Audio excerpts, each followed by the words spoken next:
Good day, pupils at home. How are you doing today? I know that you are doing good. Today we want to look at the subject social studies. You know, we are primary 6 pupils.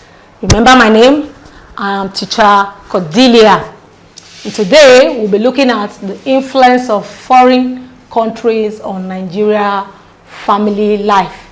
The influence of foreign countries. How foreign countries has influenced the way we behave today, the way we live as a family. Really, our family lives have been really influenced. If you go back in the days, the way we live now is absolutely different from the way our forefather lived. Why? Because the foreigners have really influenced our lives, so we're not behaving like them. So, let's see our definition on the board. The Nigerian family life. It says, Nigerian family life is the traditional way Nigerians behave. The traditional way, that is the way we used to behave, the way we naturally are as Nigerians in the family, the way we behave in the family. These are called the Nigeria family life, the way we used to behave. But these ways are changing. The way we used to behave it's also based on our culture. Now, our culture and our tradition also has shaped us to behave in certain ways. But these certain ways are fast changing. Why? Because foreigners they've come into our country. And because they've come into our country, you will agree with me that when you begin to communicate with somebody, let's say somebody who knows how to speak very good English, by the time you spend more time with such persons, you discover that you begin to speak like that person. Don't you remember when you watch your cartoons, you want to talk like the way they are talking there? That's exactly the influence of foreign countries in our family life. It has changed the way we behave. It has changed the way we act. It has changed the way we do things. It is changing so fast. It's changing so fast. Not only because Nigerians, foreigners have come to the country, it's also because Nigerians have also traveled abroad. We travel every day. You see, every day now, families are going, relocating abroad, you know, to get a better life because of the state of the nation. So all of these practices have certainly destructed the behavior of the Nigerian family.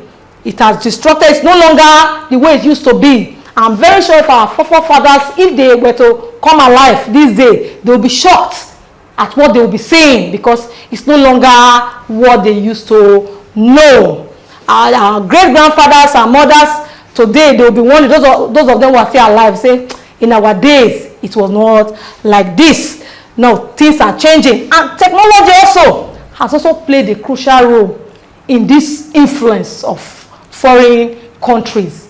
Nowadays, as I'm talking with you now, you are not here with me, but you can hear me. How is that possible? It's because of what? Technology. So you discover that our ways of learning are changing. Our ways of doing things are changing.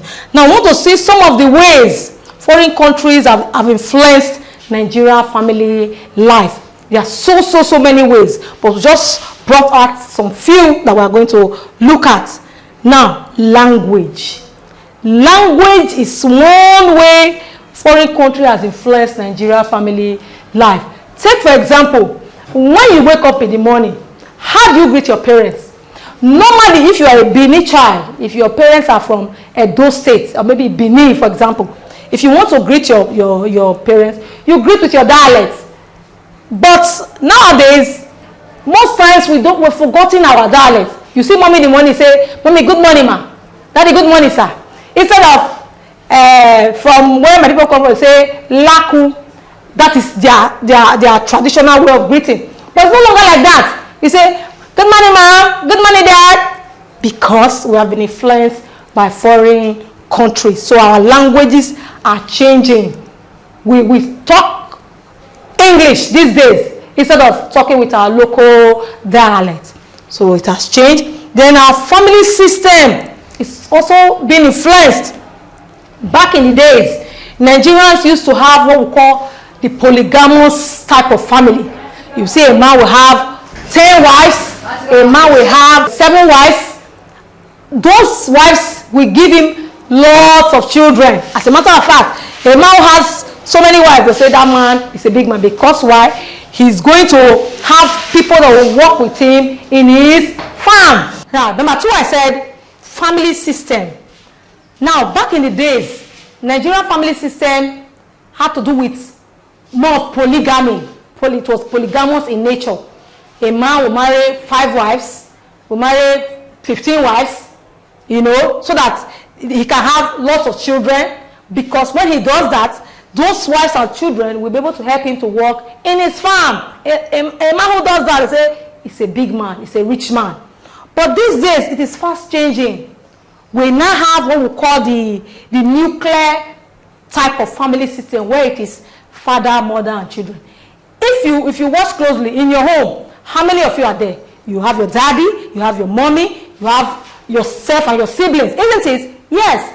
If you have extra, maybe your cousin or your niece, because foreigners have been able to influence us, so that we now try to restrict how large our family becomes. That is a family system. Then we also have food. Nowadays, food and Nigerian foods, they are going into extinction. If you want to organize a marriage, for example, those days you'll be seeing the native food of that culture. But it's no longer like that.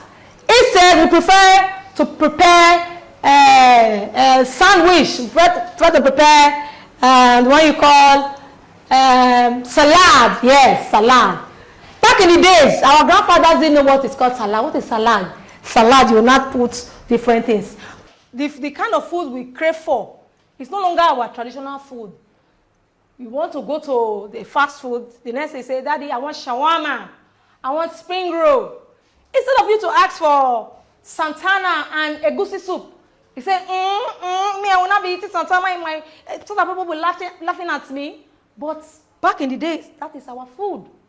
But it's a pity that we have been influenced, so we want to go for the foreigners' food instead of our food. Even our occasions today, you see different kinds of dishes being prepared. Why? Because we have been influenced by foreign countries. Then music and dance. This is another way foreign countries have influenced us. If you go to occasions today, how many of you have seen native dance in occasions these days? It's scarce. Actually, unless they pay them specifically to come and display. But nowadays, you see our different dances, ballet dance, salsa dance, you know, instead of Atilogu dance that we used to know. This music and dance, they are taking, you say they are playing music, cool music. You see people be dancing, slow. Meanwhile, in those days, they could just be doing like this. But these have changed because why? Foreigners they influence our actions and behavior. Then education also has also been influenced. Back in the days, education was not done in the 4 walls like this. When parents are going to the farm, they'll be teaching their children. In the village square, in the market square, they are teaching their children, telling them things, telling them, they don't write on the board, they don't write, but they pass on knowledge. But nowadays, it has changed. Before you can be educated, you need to be in the 4 walls of an institution, a learning institution. That has also been influenced by the foreign country.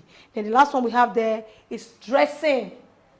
You will agree with me that if you want to attend a marriage, for example, and mommy tells you, come and wear, if you are a girl, and mommy says, come and wear boba and wrapper, what will you say? Say, mommy, so that my friends will be laughing at me. You know why? Because you have been influenced by foreign countries. You want to wear your Cinderella gown, your suits. We prefer to wear, even when the sun is hot like this, now we're still wearing suits. Our weather is not meant for suits, but because we have been influenced, inside sun, we'll be trekking under the sun, we are wearing suits. This is what? Because of the influence of foreign country. I hope the lesson has been interesting so far. Please do well to go to your notes on the WhatsApp page, copy it fully, and do the assignment. Until I see you again. Bye.